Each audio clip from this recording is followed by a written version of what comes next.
Assalamualaikum warahmatullahi wabarakatuh. Selamat siang teman-teman semuanya. Semoga kita semua diberikan kesehatan dan kelancaran dalam pembelajaran perkuliahan pada hari ini. Kami dari kelompok 5 di sini akan menjelaskan atau memaparkan materi di modul kelima, yaitu mengenai menganalisis dan menginterpretasikan data serta menindaklanjuti hasil PTK. Di sini saya sendiri Resti Nur Cahya sebagai moderator, dan pemateri pertama ada Ibu Siva Nur Laila. Untuk pemateri kedua ada Ibu Evi Lutfiah. Pemateri ketiga saya sendiri Resti Nur Cahya. Pemateri keempat ada Ibu Nisa Husnul Khairunisa, dan pemateri kelima ada Ibu Lina Nurlina. Mari kita simak pemaparan materi dari kelompok kami. Di sini saya akan memaparkan tentang analisis, penyajian, dan interpretasi data.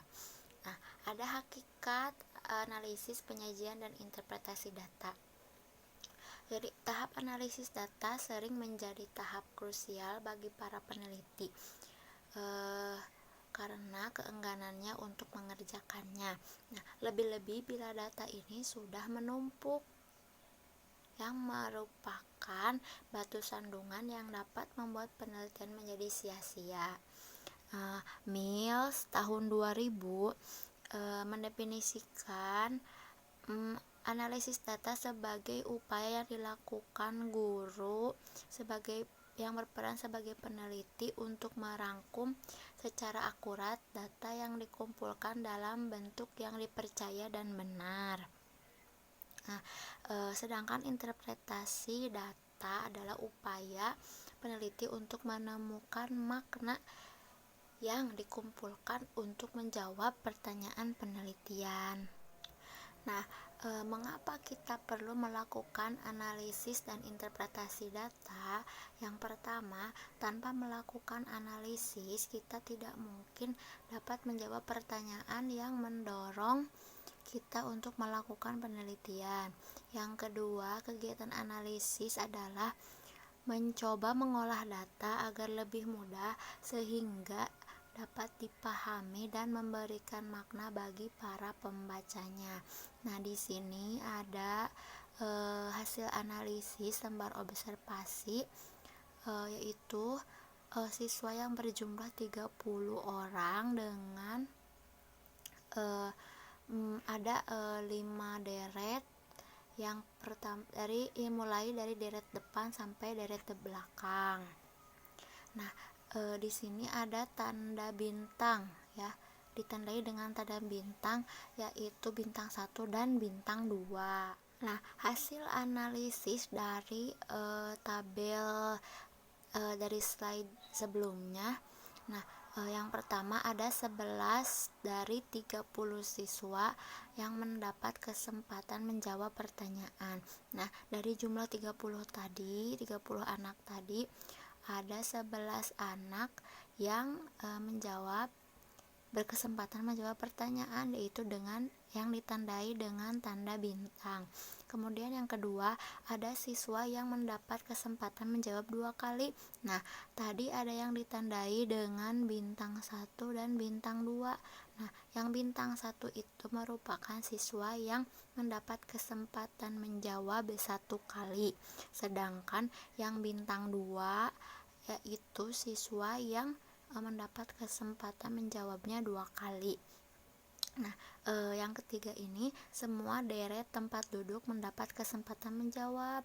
Nah, dari deret pertama sampai deret terakhir siswa ada kesempatan untuk menjawab. Nah, namun siswa yang duduknya di sebelah kanan guru itu berkesempatan menjawabnya itu lebih banyak. Dimulai dari deret 1 sampai deret 3 ke belakang itu berkesempatan menjawab sebanyak 10 kali. Sedangkan yang bagian kiri dari guru dari deret 4, 5, 6 ke belakang, nah itu berkesempatannya hanya 4 kali menjawab pertanyaan. Sekarang saya akan melanjutkan materi yang tadi telah disampaikan oleh pemateri pertama. Nah, tadi setelah kita melakukan pengumpulan data melalui berbagai teknik pengumpulan data, data yang telah kita kumpulkan tadi dapat kita analisis dan hasil dari analisis ini dapat kita sajikan dalam berbagai bentuk seperti uraian, tabel, dan juga grafik.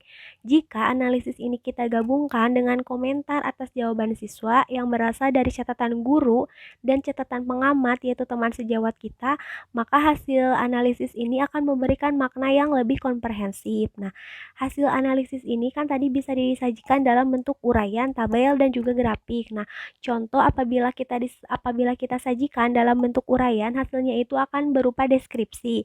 Seperti contoh, ada 11 dari 30 siswa mendapatkan kesempatan menjawab pertanyaan. Ada 3 siswa yang mendapat kesempatan menjawab 2 kali.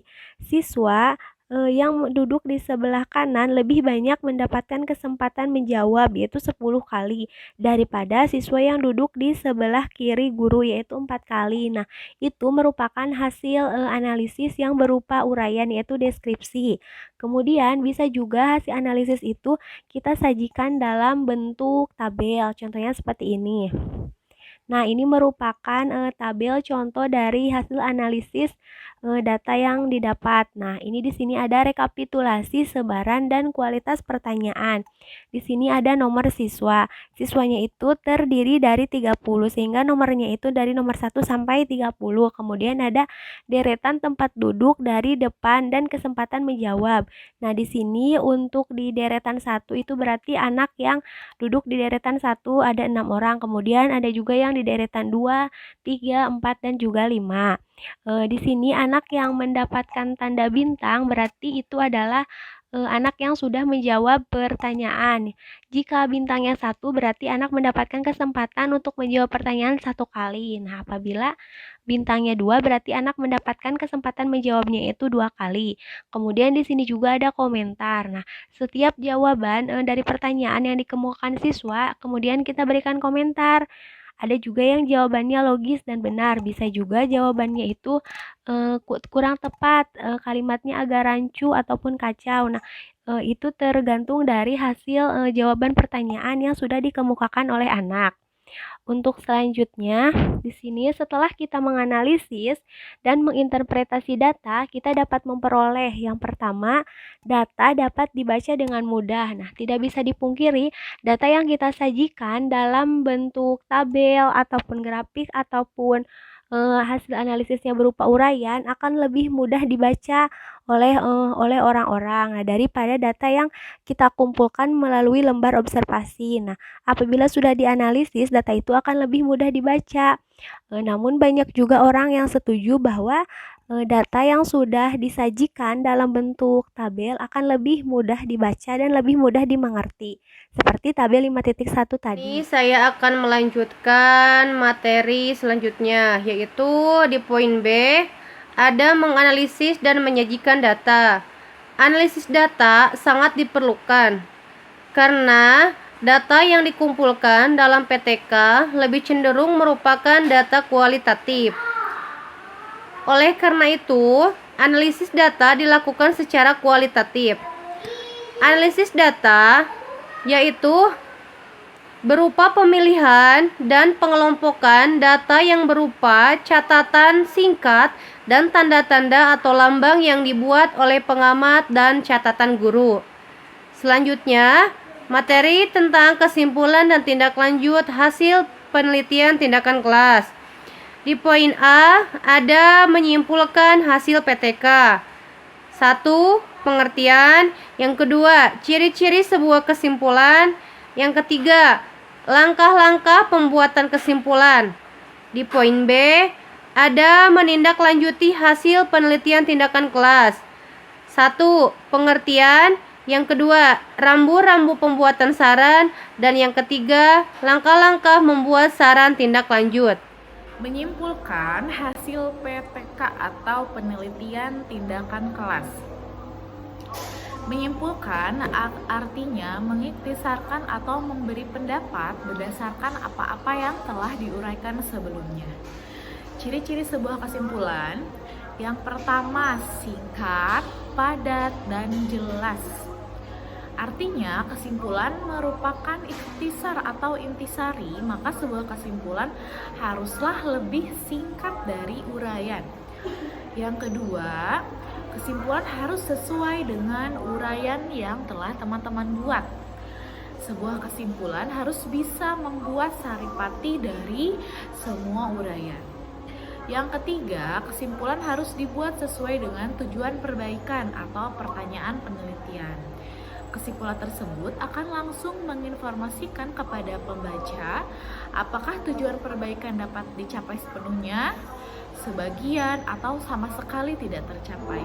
Karena cara penyajian yang sistematis akan mudah dipahami dan membuat pembaca merasa terbantu dengan melihat dari kesimpulan dari penelitian tindakan kelas.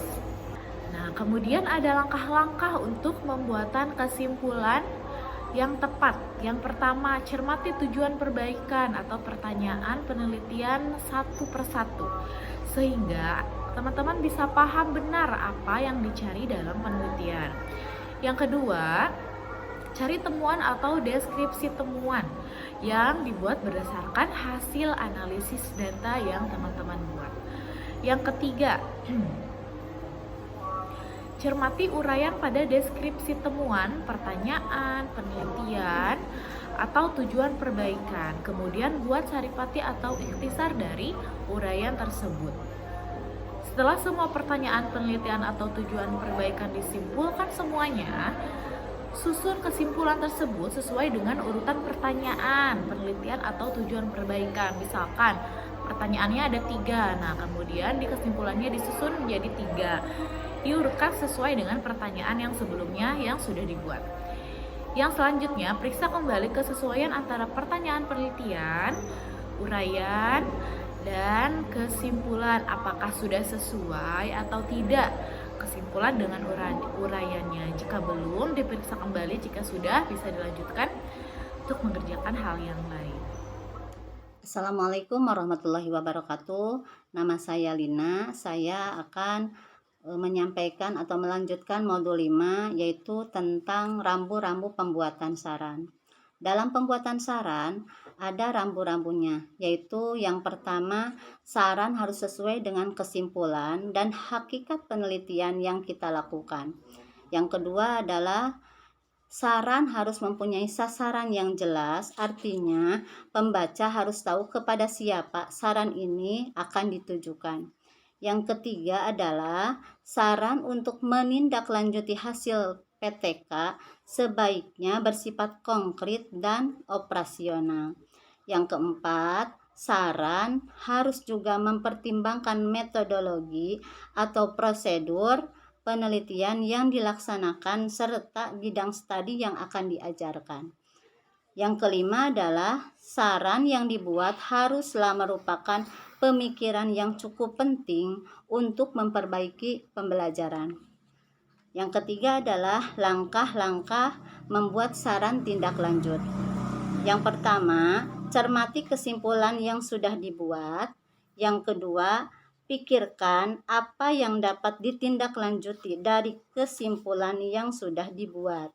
Yang ketiga, tentukan kepada siapa saran akan ditujukan. Yang keempat, tulis saran dengan kalimat yang tegas dan lugas sehingga mudah dipahami dan menarik untuk dicobakan. Terima kasih. Demikianlah presentasi yang saya sampaikan. Semoga bisa dimengerti dan dipahami. Selanjutnya dipersilakan lagi untuk ke moderator. Terima kasih. Sekian dan terima kasih pemaparan dari kelompok kami, dan mohon maaf apabila ada kesalahan dan kekurangannya. Wabillahi taufiq wal hidayah. Wassalamualaikum warahmatullahi wabarakatuh.